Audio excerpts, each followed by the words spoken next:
Queridos amigos, sejam bem-vindos ao canal Videira Espírita.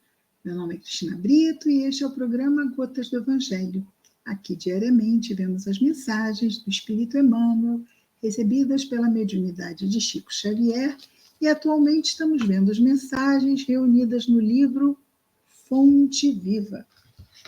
Hoje vamos ver a mensagem de número 131, cujo título é No Campo Social. E o versículo destacado por Emmanuel está no Evangelho, narrado por Marcos, capítulo 6, versículo 37. Ele respondeu e disse-lhes: dai-lhes vós de comer. Isto é, Jesus falando aos discípulos: dai-lhes vós de comer. E dar a quem de comer? A multidão. Vejamos então o que nos comenta Emmanuel sobre as palavras de Jesus: dai-lhes vós de comer. Diante da multidão, cansada e faminta, Jesus recomenda aos apóstolos: dai-lhes vós de comer. A observação do mestre é importante quando realmente poderia ele induzi-los a recriminar a multidão pela imprudência de uma jornada exaustiva até o monte sem a garantia do farnel. Ou seja, como é que poderia incentivar Jesus a dizer: como é que eles vêm até aqui e não trazem um lanche? E não trazem algo para comer? Mas se ele dissesse isso, não seria Jesus, não é? O mestre desejou, porém, gravar no espírito dos aprendizes a consagração deles ao serviço popular. Ensinou que aos cooperadores do Evangelho, perante a multidão necessitada, compete tão somente um dever: o da prestação de auxílio desinteressado e fraternal.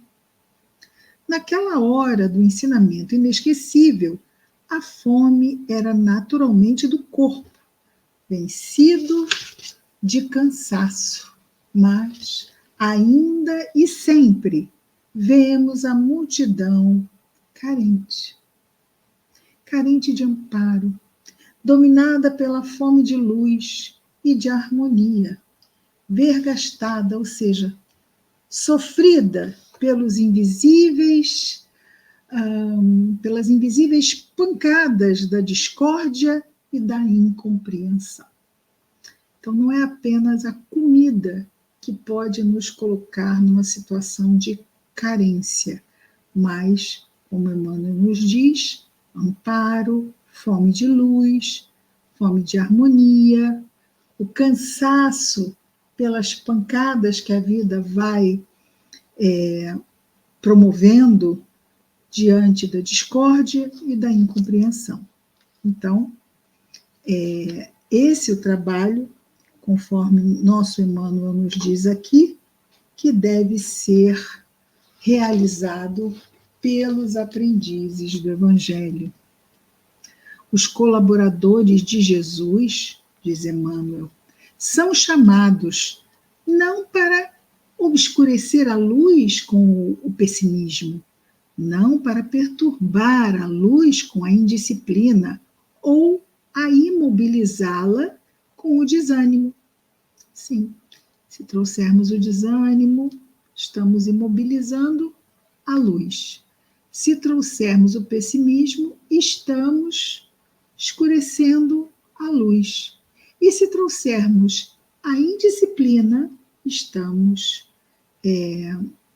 perturbando a luz. Mas sim, os colaboradores de Jesus são chamados a nutrir a luz de esclarecimento e paz, fortaleza moral e sublime esperança. Esse é o nosso papel. Mas aí vamos estar enganando. Não. Veja bem, não é esperança, muitas vezes, em resultados materiais que não podemos prover. Mas o que nós podemos fazer? Não é? Trazer a palavra. E a palavra de Deus, a palavra que Jesus nos trouxe, é uma palavra de certeza, mas Jesus fala aos espíritos imortais. Mas como é que nós podemos falar a um espírito imortal que sente fome? Bom, então vamos nos organizar. Existem muitos grupos, se queremos ajudar neste sentido. Existem muitos grupos, não saímos por aí. Não saímos por aí levando comida para as pessoas na rua. Não. Nós precisamos participar de grupos já formados, não é? De grupos que reconhecidamente sabemos que são sérios, confiáveis, porque infelizmente nas ações do ser humano existe tudo. Então, temos que mesmo procurar conhecer que tipo de grupo é aquele. E aí, conhecendo a seriedade e a qualidade do trabalho, eu quero participar. E vamos lá, vamos participar sempre na medida, tudo, na medida das nossas possibilidades. Não podemos vestir um santo e despir o outro, ou seja, vou deixar meus filhos em casa sozinhos para ir dar sopa na rua. Isso não faz sentido nenhum. A nossa primeira obrigação, o nosso primeiro testemunho é no lar. Isso é um fato, não é? Não podemos esquecer disso. Tem uma história de Humberto de Campos, que nós temos aqui no programa Escuta, que aí vem história, é um dos programas do nosso canal, toda semana trazemos uma história nova, e essa é de uma senhora que deixava os filhos para ir fazer caridade fora. E os filhos foram ficando meio que no cantinho. E isto não é, ela tinha um bom coração, mas estava equivocada. Achava que fazer caridade era apenas para os sofredores, não para o próximo, mais próximo, aquele que está em casa. Procurem lá a história do Reportagens de Além Túmulo, mas o capítulo talvez tenham que procurar, né? Estou obrigando os amigos a ouvirem as histórias, mas é uma das últimas, uma das 4 últimas, talvez. Fica a dica. E vamos continuar aqui. Se te encontras diante do povo, já caminhando para a nossa conclusão, se te encontras diante do povo com o anseio de ajudá-lo, se te propões contribuir na regeneração do campo social, não te percas em pregações de rebelião e desespero.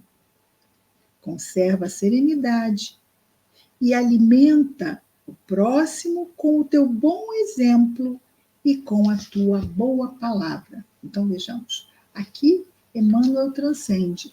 Então, vamos alimentar também a nossa sociedade com o nosso bom exemplo, com a nossa boa palavra, sem palavras de desarmonia, sem palavras de rebelião, sem palavras destrutivas e pessimistas. Seja a nossa palavra uma palavra boa, uma palavra de esperança, uma palavra de harmonização, de equilíbrio. Não esqueças a recomendação do Senhor: dai-lhes vós de comer. Então, excelente conclusão de que não é apenas alimentando o que tem fome no estômago, mas o nosso exemplo alimenta o que pode ter uma fome diferente, uma fome de esperança, uma fome de bom ânimo. Nós podemos, com certeza, passar a nossa palavra carregada de bom ânimo, de esperança, de positividade e de fé. Isso alimenta muito a alma. Vamos orar?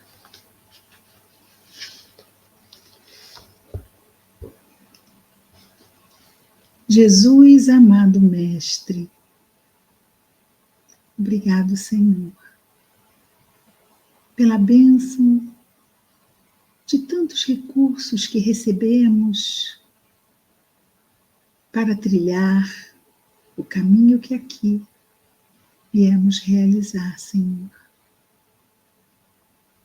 Recursos que às vezes não são aqueles que nos sobram, mas aqueles que nos faltam. Porque também, na ausência, aprendemos tanto a sermos melhores, a termos mais foco, a sermos mais comedidos. Ajuda-nos, Senhor, a aproveitarmos todos os recursos que recebemos para construirmos em nós a cada dia uma pessoa melhor. É o que desejamos para nós, para nossos irmãos de humanidade. Abençoa-nos, Senhor Jesus. Abençoa o nosso anjo guardião. Abençoa, Senhor, os nossos esforços, nossos lares, nossos amados, nossos afetos. Nos dois planos da vida, Senhor, mas não apenas. Abençoa, Jesus, todos os nossos irmãos de humanidade, em especial aqueles que neste momento estejam em sofrimento. Rogamos por aqueles que sofrem com chuvas, com desabamentos, com perdas de entes queridos. Oramos por aqueles que sofrem com doenças, que sofrem com as guerras, que sofrem, Senhor, com as lutas da insensatez. Abençoa todos, Senhor, aonde quer que estejam. Que as tuas bênçãos permaneçam em nós e entre nós, Jesus, hoje e sempre. Graças a Deus.